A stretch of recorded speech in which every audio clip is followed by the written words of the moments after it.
Estamos de volta. No próximo bloco, vamos continuar conversando com o ginecologista, mastologista, presidente da Fundação SECOM e membro da Sociedade Brasileira de Mastologia, Dr. Gerson Mourão. Curta os nossos vídeos no YouTube, siga-nos no Instagram, inscreva-se no nosso canal e visite o nosso site starmanaus.com.br. Doutor, então, eu queria saber também uma coisa que já me questionaram. Eu não vejo mais o doutor Gerson falar do consultório, não vejo mais o doutor Gerson atendendo no consultório. Queria que o senhor explicasse, pelo menos para elas que estão sempre te acompanhando aí. Né? Não, Edson, eu realmente dei uma parada muito grande, praticamente parei o consultório logo que eu assumi a fundação. Mas eu já voltei minhas atividades no consultório, né? E foi por isso que foi bom a gente discutir essas questões, o que eu faço hoje com o meu grupo a nível de consultório, né? Então, era isso que eu estava tentando, que nós estávamos colocando aqui. Quer dizer, nós fazemos desde a cirurgia videolaparoscópica para se tratar, por exemplo, endometriose. O que é uma endometriose? Uma endometriose é uma doença que atinge hoje 6 milhões de mulheres no Brasil. Ela pode gerar infertilidade, ela causa muita dor nas relações e dor quando essa mulher menstrua. E uma das alternativas de tratamento é o tratamento cirúrgico. Não mais se abre uma barriga, e sim pela laparoscopia, né?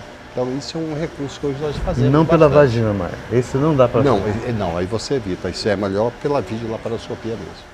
Então hoje a nossa rede hospitalar atende bem a necessidade dos especialistas?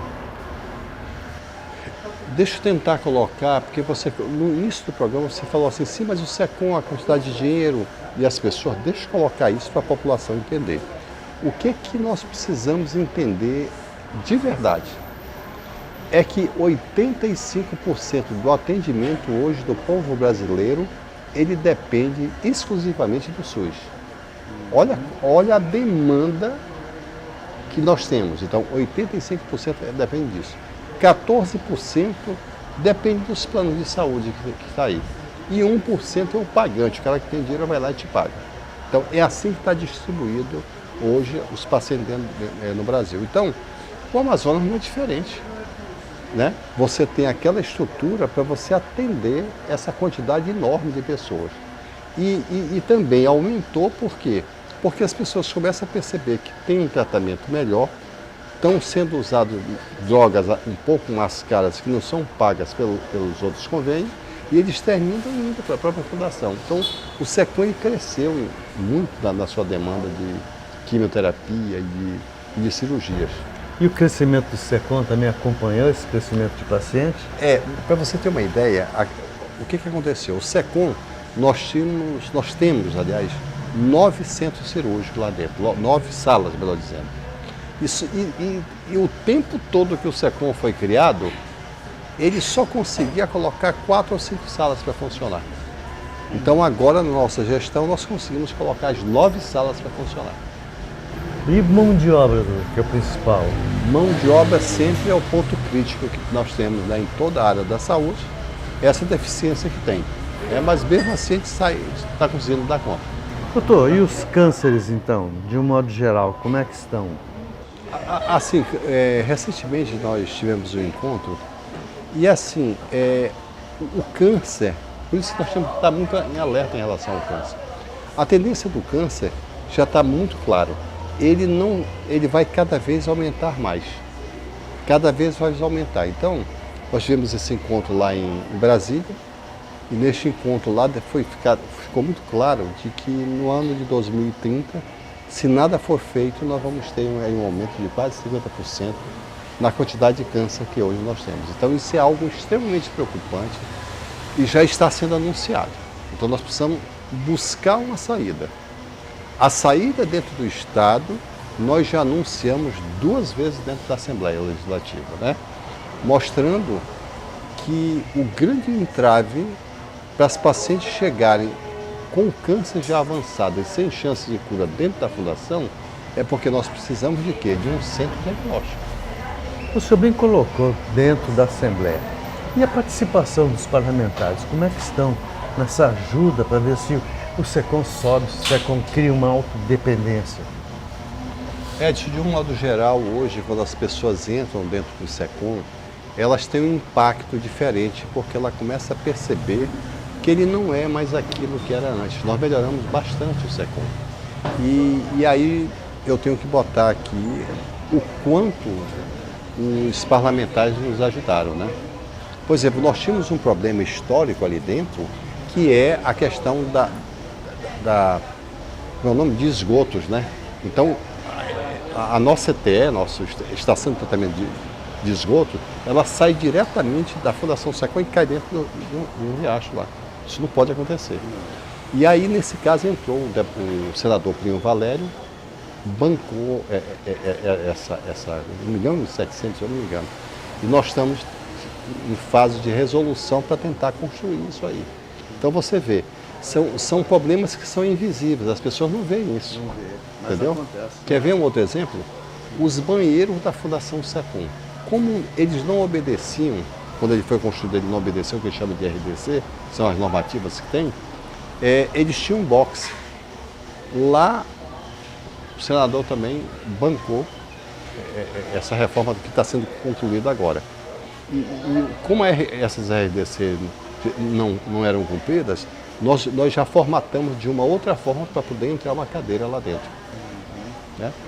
Doutor, Só complementando isso, dentro de um processo, por exemplo, como o mamógrafo, que nós ganhamos também outro avanço, nosso mamógrafo tinha 20 anos ali dentro, nós ganhamos o novo, o Zé Ricardo bancou.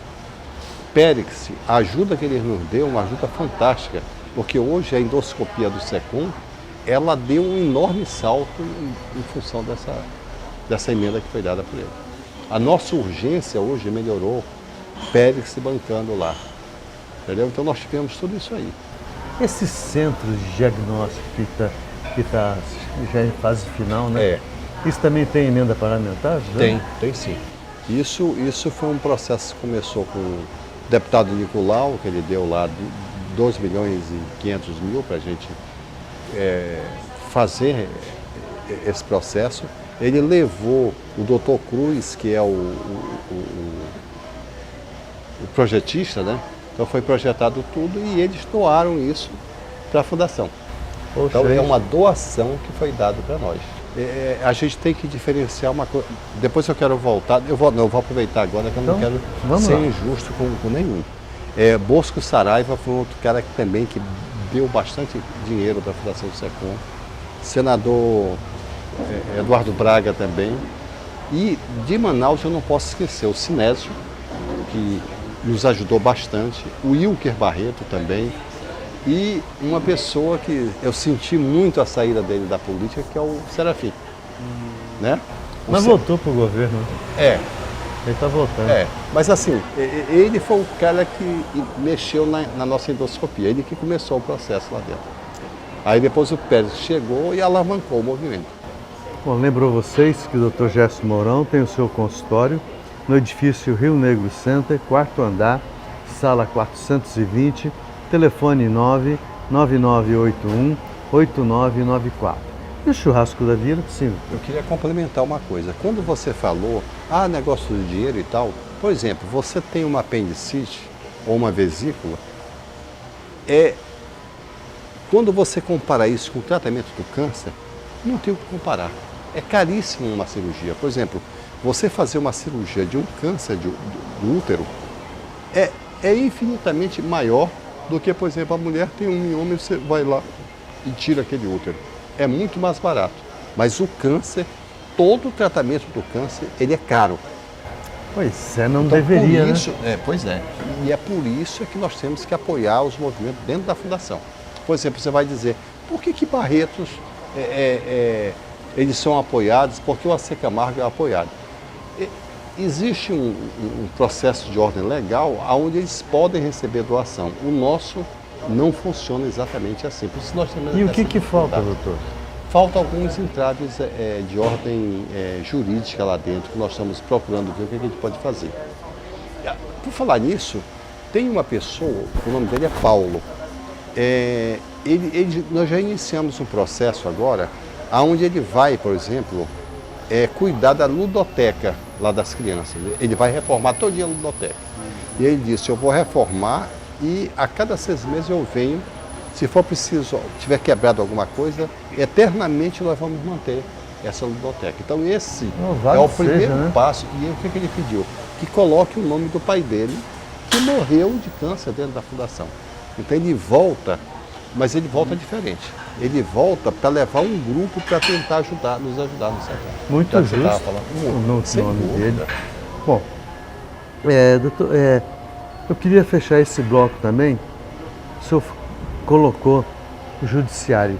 Qual é a participação dentro da Fundação do Judiciário? Edson, meu amigo, você não imagina a quantidade de processos que existiam dentro da Fundação SECOM quando nós entramos, né?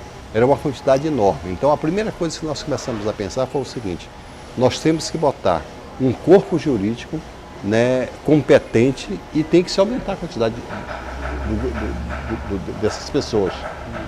E foi isso que nós fizemos. Então eu diria assim, que desabou a quantidade de processos hoje que nós temos dentro da Fundação SECOM. E mesmo assim, nós conseguimos dar resposta em tempo hábil. Deixa eu entender, por que desses processos? Por exemplo, uma pessoa chega na Fundação SECOM e ela precisa usar uma determinada medicação que não é contemplada pelo SUS. Mas ela entra, mete o processo e exige que aquela droga seja dada para ela. Aí você tem um período para você resolver aquilo. Quer ver um outro exemplo? O camarada estava na fila e a cirurgia dele está demorando, ele entra na justiça e você tem um prazo para você resolver aquilo também. Como é que vocês resolvem, doutor? Porque essa fila, essa demora, esse custo desse medicamento é alheio à vontade de vocês. Porque se não tem, é porque algum problema houve, até administrativo, porque eu sei que a coisa tem um processo todo para se adquirir, é licitação, é pesquisa de preço, é uma série de coisas. Como é que vocês resolvem isso? Pois é, nós respondemos para a justiça, primeiro, se aquele remédio ele é contemplado ou não pelo SUS. Se não for, nós estamos fora da coisa, entendeu? Isso é uma questão. Então, existem indicações, por exemplo, recentemente teve uma pessoa que ela foi para fora, o colega viu que tinha uma indicação, que tinha saído recentemente, e ele queria que a fundação arcasse com esse remédio que estava ainda sendo colocado fresquinho na praça, eu diria assim. Ora, o Ministério da Saúde, a Anvisa, todos eles têm um período lá em que essas drogas são liberadas. Não é porque um estudo saiu que essa droga deu certo que hoje nós já podemos usar dentro do Sistema Único de Saúde. Não é assim. Não é tão rápido, né? Não é. Ele tem um período para ser incorporado. Bom, vamos fazer mais um intervalo comercial e voltamos em seguida.